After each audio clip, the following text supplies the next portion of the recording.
दोस्तों, वो क्या चीज़ है जो किसी देश को डेवलप्ड नेशन बनाता है? वो क्या चीज़ है जो किसी देश को इतना डेवलप्ड बनाता है कि वो किसी और की इकोनॉमी और किसी और की फाइनेंशियल सपोर्ट पर बिल्कुल भी निर्भर नहीं करता एक वक्त के बाद?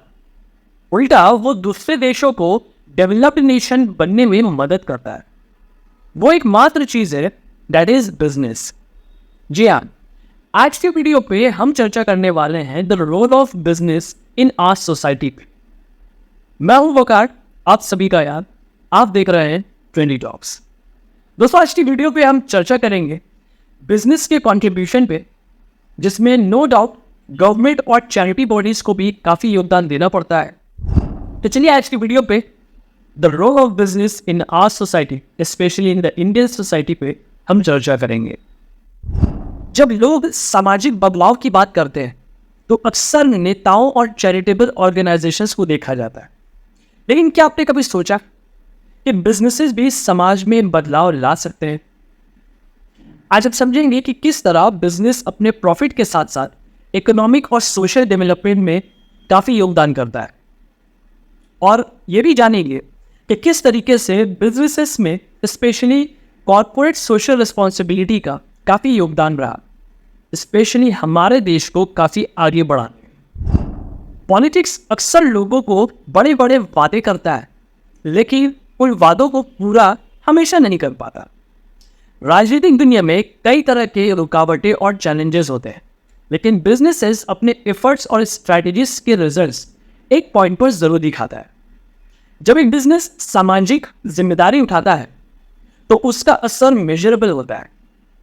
इसका एक उदाहरण यह है कि बिजनेसेस अपने स्ट्रैटेजीज में ब्रांड इमेज और कस्टमर लॉयल्टी को फॉलो करता है, और ये सारी चीज़ों को लेकर वो काफ़ी अकाउंटेबल रहता है। फॉर एग्जाम्पल, अगर हम इंडिया में बात करें तो रिलायंस फाउंडेशन और टाटा ट्रस्ट दो ऐसे एग्जाम्पल हैं, दो ऐसे ग्रुप्स हैं जो 2023 में समाज को सुधारने में अपना काफ़ी कोलैबोरेशन और काफ़ी कंट्रीब्यूशन दिया। इन दोनों ने इंडिया में सिर्फ और सिर्फ अर्बन ही नहीं बल्कि रूरल एरियाज को भी डेवलपमेंट की तरफ बढ़ने में काफ़ी मदद की है। बिजनेसेस अपने काम का असर एनालिटिक्स और स्टैटिस्टिक्स के थ्रू देखते हैं। उनके पास टेक्नोलॉजीज, टूल्स होते हैं जो उन्हें दिखाता है कि उन्होंने समाज में कितना असर डाला है। 2023 से 2024 के बीच बिजनेसेस ने एस्टिमेटेड 25,000 करोड़ से भी ज़्यादा पैसा CSR प्रोजेक्ट्स में लगाया, जो कई इंपॉर्टेंट सेक्टर्स में डेवलपमेंट को प्रमोट करता है। अगर हम एग्जांपल्स की बात करें तो जैसे कि रिलायंस फाउंडेशन ने 2022 में तकरीबन 1200 करोड़ का बजट सिर्फ और सिर्फ CSR एक्टिविटीज़ में एलोकेट किया, जिससे फ़ायदा हुआ इंडियन एजुकेशन सिस्टम को, हेल्थ केयर को, रूरल डेवलपमेंट में। इसके एग्जाम्पल दिखे गुजरात में, जहाँ पर तकरीबन 3 लाख लोगों को हेल्थ केयर और एजुकेशनल फैसिलिटीज़ मिले। इससे तकरीबन 25% हेल्थ सर्विसेज में इंप्रूवमेंट दिखे और तकरीबन 14 स्कूल एनरोलमेंट बढ़े इन एरियाज में।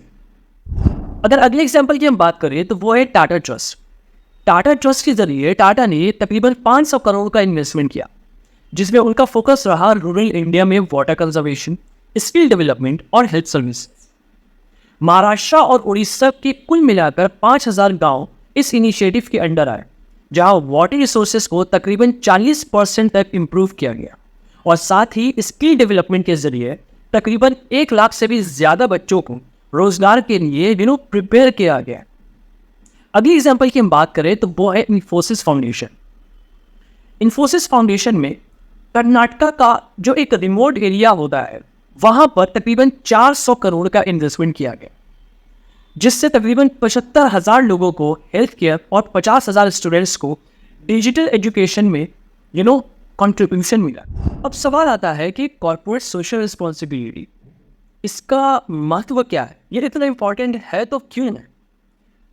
पहले क्या होता था कि बिजनेसेस को किसी एक टारगेट एरिया में जाकर वहाँ के कंज्यूमर्स के रिक्वायरमेंट को नज़र पे रखते हुए कुछ ऐसे सर्विसेज और प्रोडक्ट्स बनाए जाते थे जिनसे उनका एक पर्टिकुलर रिक्वायरमेंट फुलफिल होता था, और साथ ही बिजनेसेस को काफ़ी मुनाफा होता था। लेकिन देखा गया कि इससे जो टैक्स निकल रहा है वो गवर्नमेंट के पास जा रहा है, लेकिन हर बार की तरह गवर्नमेंट के पास या फिर किसी चैरिटी बॉडीज के पास इतने रिसोर्सेज नहीं होते, इतने चैनल नहीं होते जितना कि सिर्फ और सिर्फ एक छोटे से बिजनेस के पास कुछ सालों में ही उसके सप्लाई चेन नेटवर्क में होते हैं। तो इस चीज़ को फोकस करते हुए और कुछ डेवलप नेशंस के एग्जाम्पल्स को फॉलो करते हुए गवर्नमेंट ने एक स्ट्रेटेजी अपनाया जिसके तहत उन्होंने कॉर्पोरेट सोशल रिस्पॉन्सिबिलिटी को सामने रखा। इस कॉर्पोरेट सोशल रिस्पॉन्सिबिलिटी पे एक बिजनेस की जिम्मेदारी सिर्फ ये नहीं होती कि वो अपने एक कैपिटल को लेकर गवर्नमेंट या किसी चैरिटी बॉडी को दे दे, बल्कि उन्हें चाहिए कि वो अपने कुछ एम्प्लॉयज़ या कुछ स्टाफ्स को इस सोशल रिस्पॉन्सिबिलिटी में आगे लेकर आए, जिनके पास ये भी टैलेंट हो कि वो लोगों तक पहुँचे और उनके रिक्वायरमेंट्स को जाने। इंडिया में कॉर्पोरेट सोशल रिस्पॉन्सिबिलिटी यानी कि CSR काफ़ी तेज़ी से पॉपुलर होने लगा। गवर्नमेंट 2014 में CSR को मैंडेटरी कर देता है और तब से लेकर बिजनेसेस अपने प्रॉफिट के 2% सोशल इनिशिएटिव्स में इन्वेस्ट करने लगे। आज हम देखेंगे कि कैसे इन चीज़ों का असर लोगों के फ़ायदों में दिखता है। एक एग्जाम्पल की अगर हम बात करें तो जैसे कि महिंद्रा एंड महिंद्रा, जो महिंद्रा राइस के थ्रू रूरल डेवलपमेंट और स्किल ट्रेनिंग को प्रमोट कर रहा है। 2023 से 2024 के दौरान महिंद्रा ने तकरीबन 300 करोड़ से ज़्यादा इन्वेस्टमेंट किया, जिससे लगभग 500 विलेजेस में एग्रीकल्चरल प्रोडक्टिविटी को 20% डेवलप किया गया और साथ ही 75,000 लोगों को नए एम्प्लॉयमेंट अपॉर्चुनिटीज़ दिए गए। CSR का प्रभाव तब और बढ़ जाता है जब बिजनेसेस गवर्नमेंट के साथ कोलैबोरेट करते हैं। फॉर एग्जाम्पल, टाटा ट्रस्ट ने स्वच्छ भारत अभियान में तकरीबन 100 करोड़ का योगदान दिया, जिसने 3 लाख से ज़्यादा टॉयलेट्स का कंस्ट्रक्शन किया और साथ ही लोगों को रूरल एरियाज़ में सैनिटेशन अवेयरनेस में काफ़ी आगे बढ़ाया। अब हम जानेंगे कुछ ऐसे बिजनेस ओनर्स के बारे में जिन्होंने सिर्फ और सिर्फ बिजनेस में ही लीडरशिप नहीं दिखाया, बल्कि CSR एक्टिविटीज़ में भी इंडिया पे काफ़ी लीडरशिप दिखाया और सक्सेसफुल रहे। बिजनेस ओनर्स का रोल सिर्फ प्रॉफिट करना नहीं होता, बल्कि समाज में कंस्ट्रक्टिव रोल प्ले करना भी होता है। 2023 से 2024 में कुछ ऐसे एग्जाम्पल्स हैं जहाँ बिजनेस लीडर्स ने ये क्रिटिकल रोल को प्ले किया है। फॉर एग्जाम्पल, मुकेश अंबानी, जो कि लीडर है रिलायंस फाउंडेशन पे, उन्होंने एजुकेशन और रूरल डेवलपमेंट में पर्सनल इंटरेस्ट दिखाया और इनके लीडरशिप में तकरीबन 1200 करोड़ का CSR इन्वेस्टमेंट किया गया, जिससे उन्होंने तकरीबन 500 से ज़्यादा स्कूल्स और हॉस्पिटल्स को इम्प्रूव किया है। अगली एग्जाम्पल की हम बात करें तो वो है रेशमिया रतन टाटा जी। टाटा ट्रस्ट के थ्रू उन्होंने पर्सनल इन्वॉल्वमेंट के साथ हेल्थ केयर और वाटर मैनेजमेंट प्रोजेक्ट्स में ओवरसी किया। उनका वाटर कंजर्वेशन प्रोजेक्ट, जिसमें तकरीबन 200 करोड़ का बजट था, उसके थ्रू महाराष्ट्र के रूरल एरियाज में पानी की सुविधा को 40% तक डेवलप किया।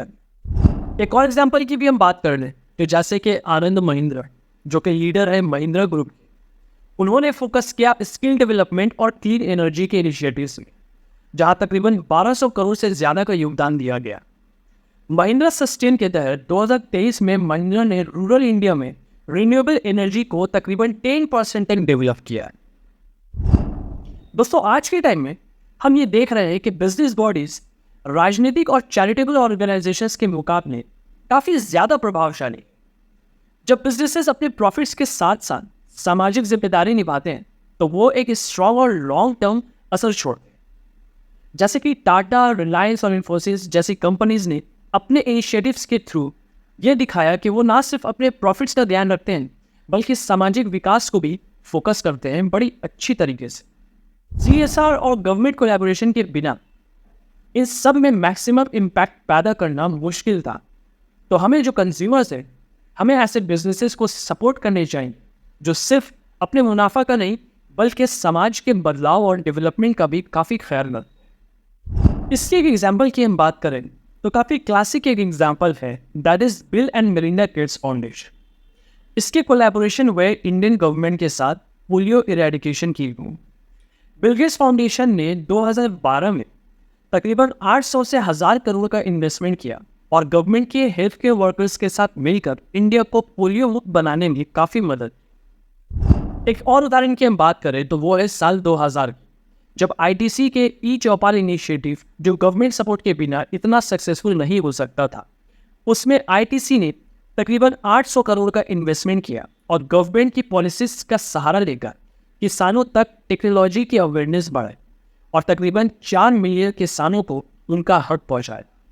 इस वीडियो में आज के लिए इतना ही। अगर आपको वीडियो अच्छी लगी हो तो इस वीडियो को लाइक करें, सब्सक्राइब करें, बेल आइकन को दबाना ना भूलें और वीडियो को अपने फ्रेंड्स और फैमिलीज के साथ शेयर करना ना भूलें। और साथ ही अपने नॉलेज जो इस वीडियो से आपने सीखा या कुछ जो आप हमें बताना चाहते हो उसे कमेंट बॉक्स में ज़रूर शेयर करें।